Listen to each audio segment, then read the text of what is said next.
School ছাত্রীকে রাস্তায় হাত ধরে টানাটানি জোর করে তুলে নিয়ে যাওয়ার চেষ্টা, কোনো ক্রমে পালিয়ে ঘরে আশ্রয় নিল ধারালো অস্ত্র দিয়ে হামলার চেষ্টা।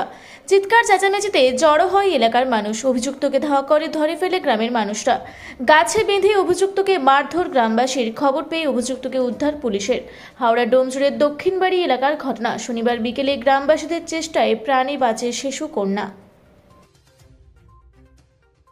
ছেলেটার হাতে ওই কাঁচি ছুরি ছিল, ব্লেড ছিল, বা ওই রুমাল ফুমাল এটা ওটা কিছু ছিল।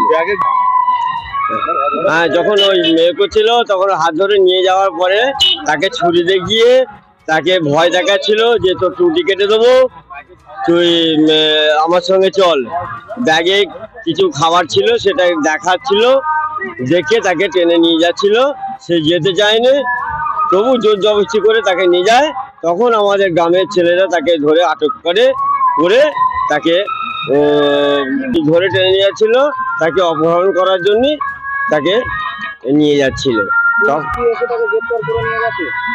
তারপরে আমরা পুলিশ প্রশাসনকে ফোন করছে, পুলিশ এসে তাকে নিয়ে যায় এখান থেকে।